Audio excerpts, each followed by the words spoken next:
Hello everyone. आज का जो हमारा डिस्कशन टॉपिक रहने वाला है वो रहने वाला है एक्यूट सुपरेटिव ओस्टाइटिस मीडिया, जिसकी फुल फॉर्म है ASOM। सबसे पहले बात कर लेते हैं इसकी डेफिनेशन की। ये क्या है?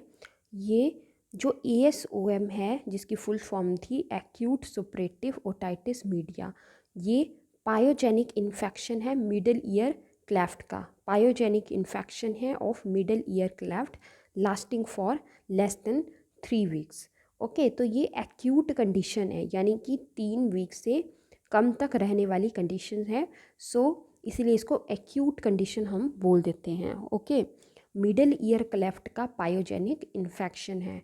अब रूट्स क्या क्या हो सकते हैं इन्फेक्शन के? एक तो हो सकता है बाय यूस्टेचियन ट्यूब, और एक टी से याद रख लेना है, हो सकता है टिम्पैनिक मेम्ब्रेन के थ्रू। टिम्पैनिक मेम्ब्रेन जो है वो परफोरेट कर गई, उसकी वजह से हो सकता है। क्या दो बताए यहाँ पे? एक हमने बात की कि बाय यूस्टेशियन ट्यूब, दूसरा टिम्पैनिक मेम्ब्रेन की परफोरेशन की वजह से।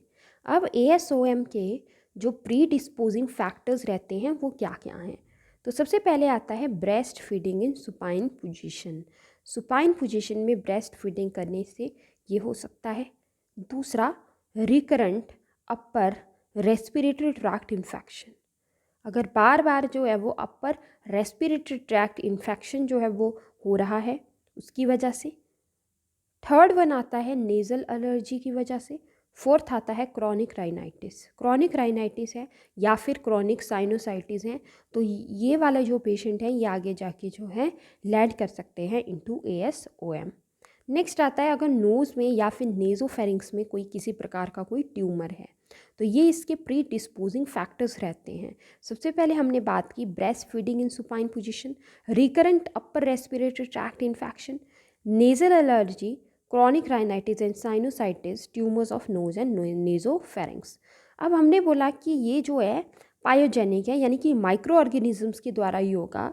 तो अब कौन कौन से बैक्टीरिया इसको कॉज कर सकते हैं? एक हो सकता है haemophilus influenzae, streptococcus pneumonia, streptococcus aureus और मोरगजेला, ये हो सकता है। और mainly beta haemolytic streptococcal, beta haemolytic streptococcal. Okay, तो ये जो है कॉज कर सकते हैं ASOM को, ये सारे बैक्टीरिया।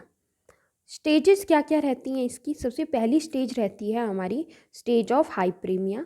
स्टेज ऑफ हाइप्रेमिया सबसे पहले वाली जो स्टेज है, याद रखना कि यहाँ पे ना जो ईयर एक होगी, ईयर में जो पेन होगी वो ज़्यादा नहीं है, यहाँ पर माइल्ड है, ये अभी स्टार्टिंग है।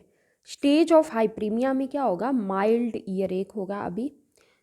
ओके, नेक्स्ट आता है हमारा, जैसे अब यहाँ पे कार्ट व्हील अपीयरेंस आपको दिखाई गई है। मींस इस तरीके से आप कान के अंदर जो है वो देख सकते हो। क्या होगा कि ऐसी जो आप आउटग्रोथ सी देख रहे हो कार्ट व्हील की तरह, ऐसी अपीयरेंस देखने को मिलेगी। नेक्स्ट आता है स्टेज ऑफ हाइप्रीमिया के बाद आता है स्टेज ऑफ एक्सुडेशन। जो आपके पास स्टेज ऑफ हाइप्रीमिया जो था उसमें जो है वो सिर्फ माइल्ड ईयर एक देखने को मिलता है। अब यहाँ पे और भी फीचर्स देखने को मिल रहे हैं। अब ये दूसरी स्टेज आ गई तो इसमें सीवियर हो जाएगी जो ईयर एक थी, जो कि हाइप्रीमिया वाली स्टेज में माइल्ड थी, अब जाके वो सीवियर हो जाती है। और यहाँ पे हाई फीवर भी देखने को मिलेगा और डीफनेस भी देखने को मिलेगी। ओके, और मेस्टॉइड टेंडरनेस देखने को मिलेगी, कंजेशन देखने को मिलेगी, मेस्टॉइड टेंडरनेस। ये सारी चीज़ें, मतलब यहाँ पे जो फीचर्स थे वो और भी ज़्यादा एडवांस्ड होते गए। नेक्स्ट आती है third stage after the stage of exudation, that is stage of suppuration. अब इसमें जो है वो ईयर डिस्चार्ज भी स्टार्ट हो जाएगा। ईयर डिस्चार्ज स्टार्ट हो जाता है इसमें, और डीफनेस जो है वो इंक्रीज़ कर जाती है। लेकिन ध्यान रखना, जो स्टेज ऑफ एक्सुडेशन है उसमें जो है वो सीवियर ईयर एक होती है और हाई फीवर रहता है, लेकिन अब यहाँ पे आपको ये चीज़ याद रखनी है कि सुप्रेशन से याद रखना कि सप्रेस हो रही हैं दो चीज़ें। क्या दो चीज़ें सप्रेस हो रही हैं? फीवर डिक्रीज़ हो जाएगा और ईयर एक डिक्रीज़ हो जाएगी। ओके, यहाँ पर देखो डिफनेस स्टार्ट हो जाएगी, जो स्टेज ऑफ एक्सुडेशन था, लेकिन वहाँ पर हमने देखा जो स्टेज ऑफ हाइप्रीमिया थी उसमें डिफनेस पेशेंट को देखने को नहीं मिलेगी, सिर्फ जो है वो माइल्ड जो ईयर एक था वो देखने को मिल रहा था।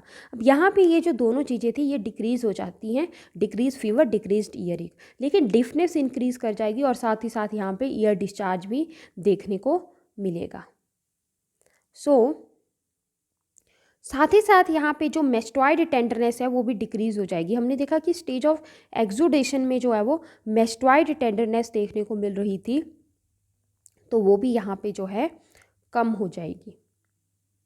नेक्स्ट आते हैं, स्टेज ऑफ हाइप्रीमिया हो गया, स्टेज ऑफ एक्सुडेशन हो गया, after that stage of suppuration. अब आता है stage of coalescent mastoiditis, stage of coalescent मेस्टॉइडाइटिस।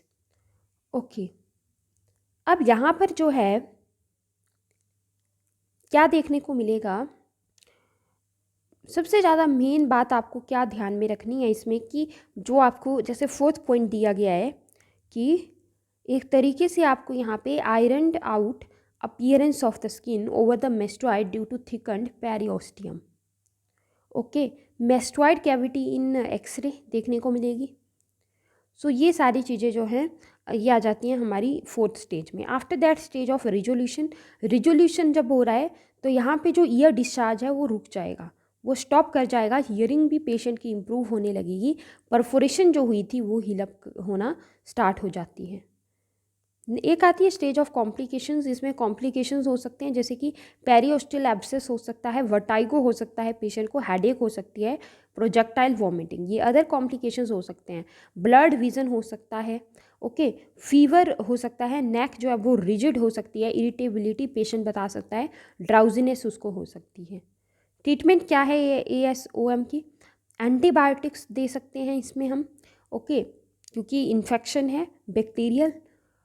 Next जो है वो नेज़ल डीकंजेस्टेंट्स दिए जा सकते हैं, बोथ सिस्टेमिक एंड टॉपिकल।